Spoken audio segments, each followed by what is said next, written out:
Your kids listen to their martial arts instructor for the first time, every time. No yelling, no repeating, no negotiating.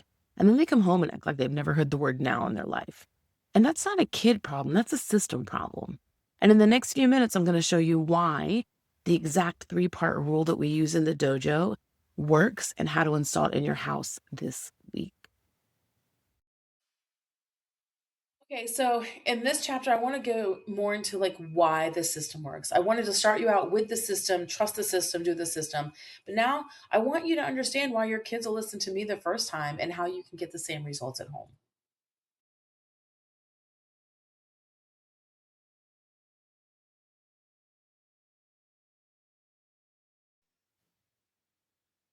So the problem isn't that your kids won't listen. So after years of teaching kids in the karate school, here's what I realize.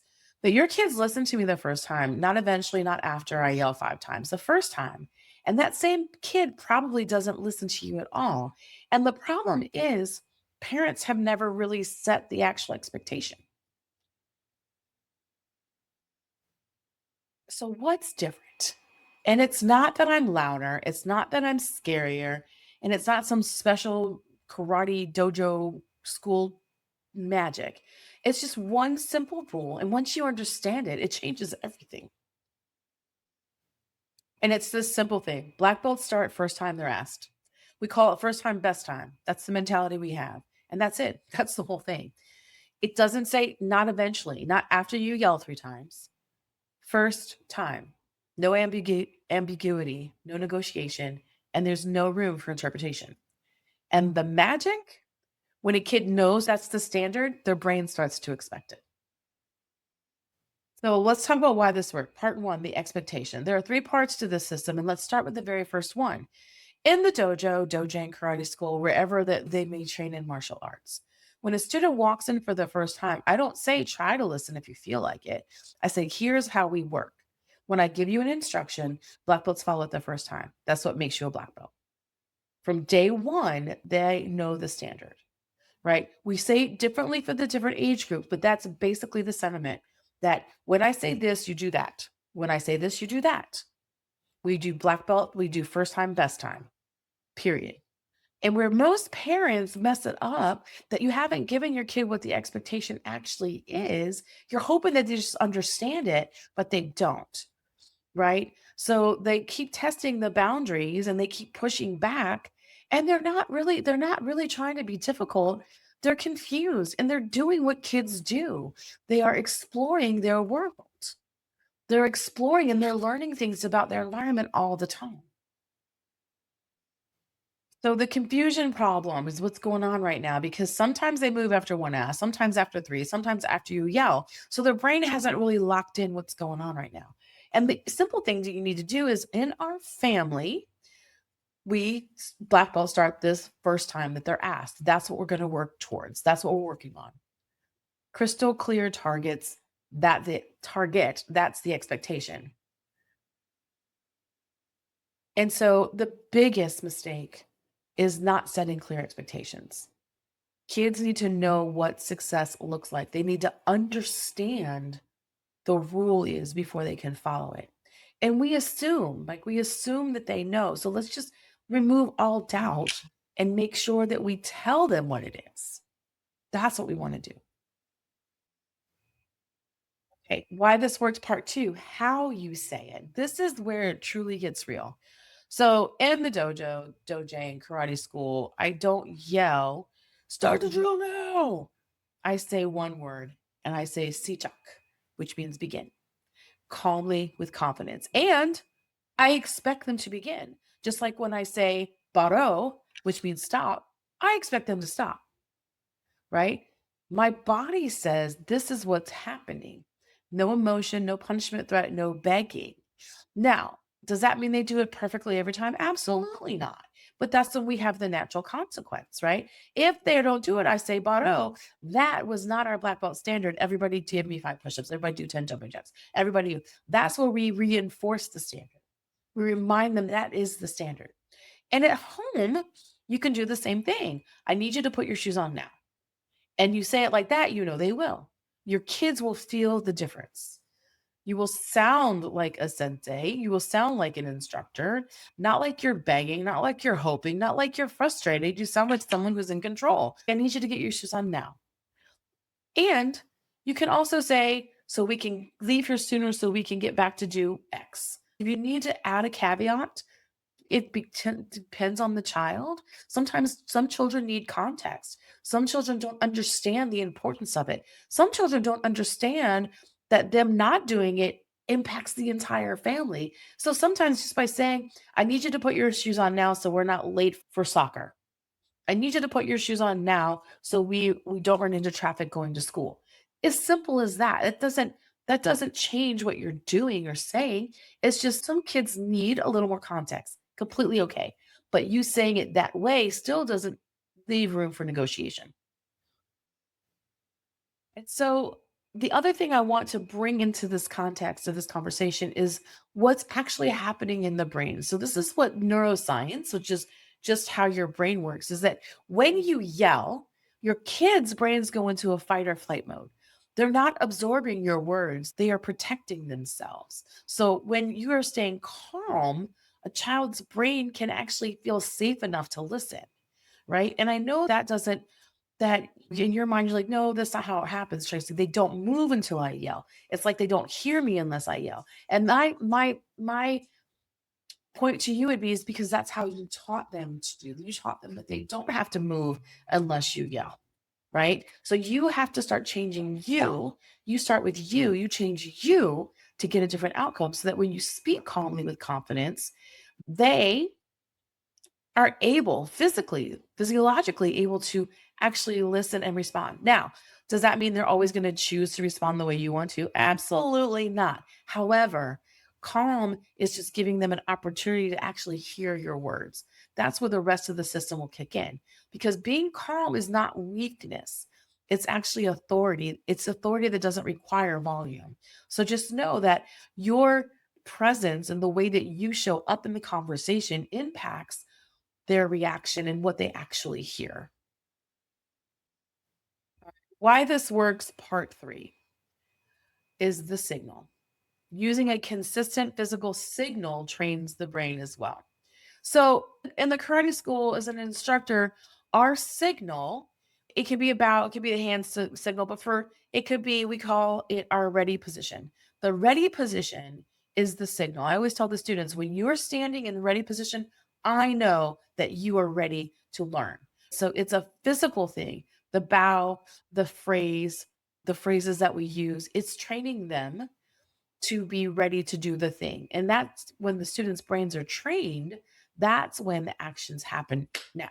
So when I say the word should be, which means ready position, that automatically shifts something in their thinking because they know, oh yeah, that I've got to be ready for this. And so you can do the same thing at home where you could let walking to the door be a signal, or standing in the doorway with your specific look be a signal, or how you hold your body. Just know that sometimes we're signaling and not realizing that we're signaling. We're having a negative body language, or maybe our hands on our hips, or our arms are crossed, or our face is making that face. And they know, oh, when mom makes that face, this is what she's thinking. And it could be the exact opposite of what you're thinking. It's just what they've translated it to be. So choosing the signal is important. How you choose it, and you can choose it together. We use in throughout this training the black belt morning, black belt this, black belt that. Whatever works for your family, same concept. The signal is what we're looking for. The physical consistency matters because your kids' brains are now trained. When she does this, she means this. That action's got to happen. We're not negotiating, we're not discussing, we're doing. In this moment, we're doing.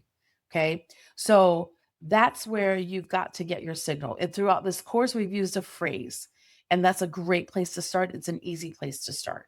So you also want to make sure that you're doing things the same time every day because consistency builds the pattern. So for you use the karate school as an example, we have classes the same time every week. We start class the same way every time. And I've done that intentionally because everyone comes in with their life all over them. Kids come in with school, the little kids may have had a harder day, but everyone comes in with their day all over them. And so they know when they come in, we're going to do the first few minutes are the same every time. If they come in earlier in the class, I give them some time to run off some energy, but at 5 minutes before class time, everyone's got to line up.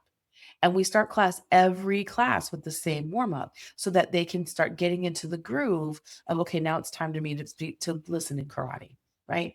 The same phrase. Words become the trigger, whatever your phrase is. Ours is first time, best time. Ours is, I always ask them, are you ready to be amazing? And then they respond, and then they say, I am ready to be amazed. So they know I'm looking and I'm excited for them. So your words can become the trigger, and then your calm confidence. Your brain, so kids' brains, their unconscious mind is always picking up on the signals, right? And so if they're behaving in a way that you don't think they should behave, check you, because their unconscious mind is picking up on something and they're reacting based on that. Okay, so in putting it all together, I just want to recap this one clear expectation. Sometimes we are expecting them to be able to process 8 million different things. So let's just simplify it for them. One clear expectation, and that's black belt start first time they're asked, period. Start there. Energy is calm and confident.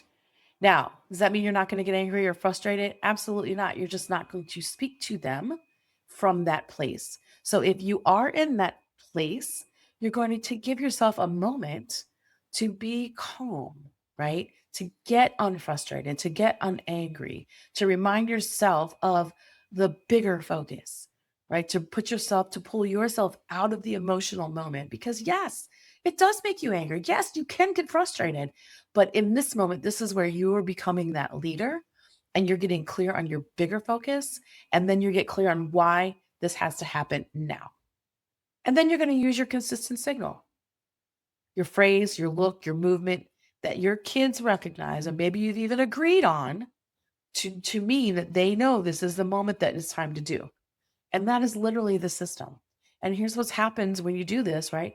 Your kids stop testing, their brains stop looking for fuzzy lines because there aren't any. And your expectation is locked in. And you hear that word, and that your expectation is locked in. Other thing I want you to focus on with this and implementing this system is focus on the payoff. Your payoff, your reward for doing this is you get to have a new reality in 7 days. And 7 days of consistency, not perfection, just consistency. That's it. Not never doing it ever again, just being consistent on what you do. And if you do make a mistake, how you fix it. You will see the shift. You say something once, your kid does it. You're not eventually, not after you repeat, not after you escalate first time. And then when it happens, you're not yelling, your voice is calm, your kids aren't defensive. They're just responding. And even if they're responding in a negative way, you are protecting your energy and yourself by being able to be clear and to show up as a confident leader of your home.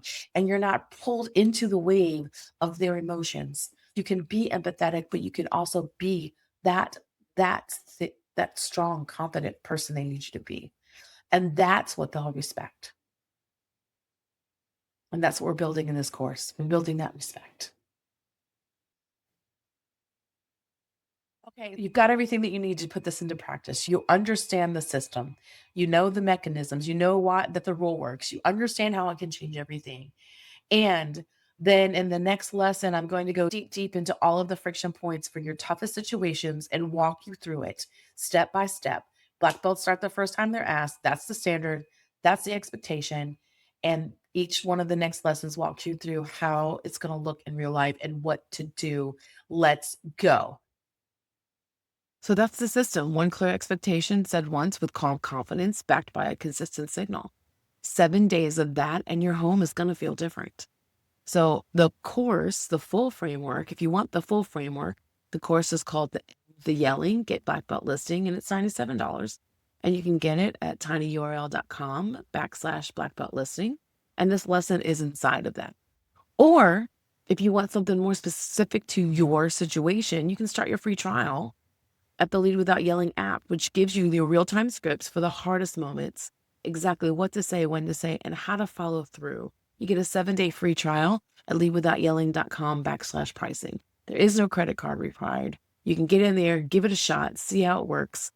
Either way, start tonight, one conversation, one standard, first time.